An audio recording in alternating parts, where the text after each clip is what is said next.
If you're a young designer in university, you've probably heard your lecturers use the word design thinking from time to time and wondered, what the hell are they talking about?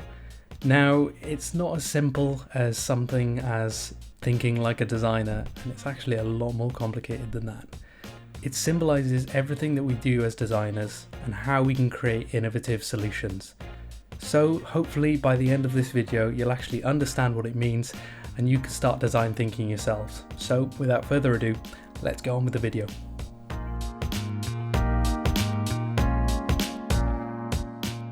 Design thinking has been around for a very long time, but it was probably most recognisably used by IDEO. Now, IDEO have been practicing design thinking for a very long time, in fact since 1978, and they use the term design thinking as a way to symbolise the key elements which they practice.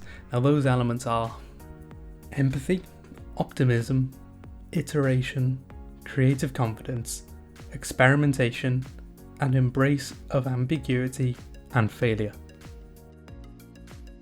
Now, design thinking has obviously been around for a very long time, and that means there is a lot of definitions. But the definition which I can most assimilate with is design thinking uses creative activities to foster collaboration and solve problems in human-centered ways. Now, design thinking is not just a term, but it's a mindset. It's something that takes a lot of time and practice to build up. And a lot of people have such a strong belief in this that they think that learning this technique will allow you to become a lot better designer. Now, it's not just something you can read in the book and the next day you're all of a sudden this amazing creative designer who can tackle any problem. It takes a lot of practice to build up a new mindset. And in fact, a lot of critics over the time have criticised design thinking, that it's actually not as widely perceived and not that amazing, and actually it can cause a lot more problems than it actually solves. So, like I said before, this term's been so widely perceived by different designers that there's actually a lot of different definitions out there. So let's check out a few of those definitions.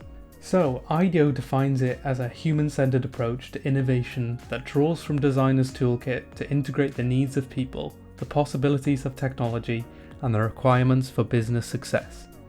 Jim Hartsfield, head of agency Proficient Digital, says design thinking is a loose federation of methods and tools to help us think differently with our clients and the complex, non-linear, human-centered problems that blanket their customer-driven world.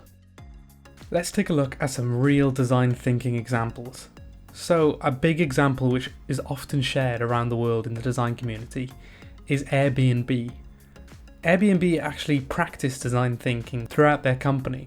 Back in 2009, the company was struggling to stay afloat. They were losing money and they couldn't understand why. They had all these properties, they had all the photos online, but they couldn't understand why their customers weren't renting. Now, after using design thinking, they realised that there was a non-scalable solution. The issue was that all the photos, although there wasn't any similarities in the properties, all the photo qualities were really poor, and so people couldn't actually judge what they were buying. So by renting a camera, going down to the properties and taking some real proper photos with a professional camera, they were actually able to generate over $400 a week. And all this took was taking some time and care to notice the small details in their properties and in the company and why they were losing money. So there's a small lesson there. By noticing the small minor details in the business, they were able to solve their problem and actually start bringing in some money. So I just want to interrupt the video to make sure you guys go and subscribe down below, click the like button and drop us a comment on how we can be improving. Make sure to follow our Instagram where we're always posting updates about what we're doing and posting new student work every day. A big part of design thinking is solving these real world problems that we experience in our day-to-day lives.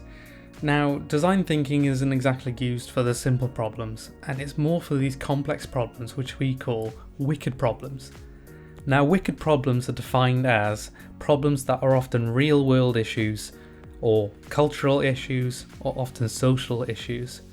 Now, the reason these are so difficult to solve, and the reason they're called wicked, is because they often have multiple different influences, And these influences are often internal and external, meaning there's not one way to solve the issue, and it often requires multiple solutions from different directions. And that means they're often really tricky to solve. And throughout my years in university, I've always given myself these really difficult projects that often have these awkward, wicked problems. Now, they're not impossible, and it takes a lot of design thinking and a lot of times looking at the minor details and looking at the non-scalable issues, just like Airbnb. So, what's the process of design thinking?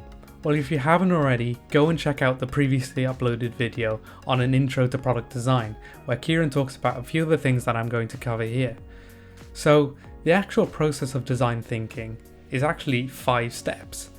Now, what are these 5 steps? So, they are empathizing, defining, ideating, prototyping, and testing. When using design thinking, it's important to consider empathy. Empathy is a huge part to product design, and it's the first key stage to when we're developing a product. By focusing on empathy, we start to look past the product and start to focus on the person. Now, we can't design a product if we don't understand what that user needs and what that user wants. And it kind of quite literally uses the phrase, walk a mile in their footsteps. Now, it's impossible for us to see the world through their eyes, but as designers, we try to focus as much as possible and get as close to this as possible to try to understand what they are feeling. Once we understand these factors, we as designers have to use this skill to translate all this information into a design solution. Now, the best designers are able to use this information, listen to a customer, and translate that into a physical product, even though the customer might not know what they want or need, but we're able to listen to this information and clearly understand it. So if you're able to do that, you'll be a world-renowned designer. So if you've watched Kieran's video, then you've heard him talking about the double diamond process, as well as convergent and divergent thinking. Now, these are all key elements towards using design thinking, and they're definitely something you should go and check out, so make sure you check the links. When we're looking at the double diamond model, we can actually clearly see the convergent and divergent thinking model. So when the 2 points are spreading apart, this is our divergent thinking, creating those really key choices. And then when those points are coming back in, that's when we're being convergent and using convergent thinking and making those choices. Everyone has contributed to design thinking in different ways, and so it's been built up of several different models and design thinking methods.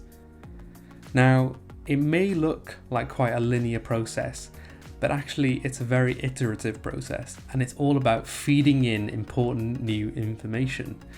Now, from the previous steps that I've mentioned, once we reach this testing stage, we're actually feeding in new information that we learn, and as the information goes around, it improves the design that we're creating. And all this is all about creating better value towards the user, which is a key element. So don't worry if it's really negative information, always see it as a positive, as it's improving the design and telling you what to do or what not to do.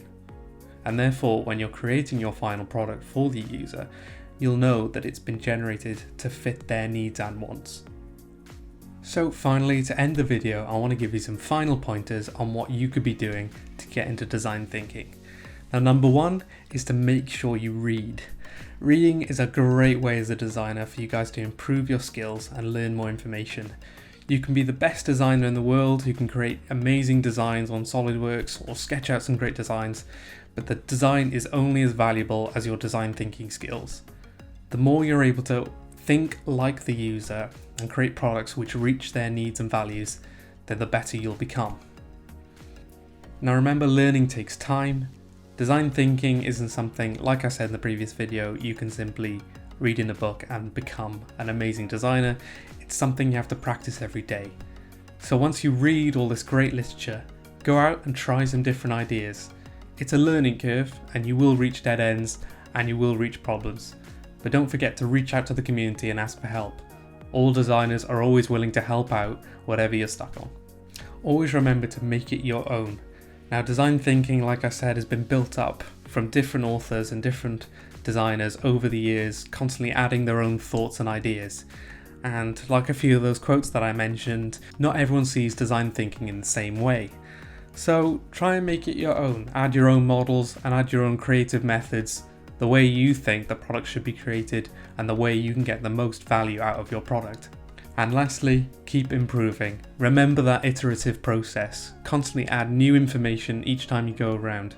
It doesn't matter if you go around 5, 10 times, keep following this process and keep adding better information to create the best product out there and really make yourself stand out. I'll be leaving all the links below to any literature that you want to read and check out to get your design journey started and get thinking design thinking ways.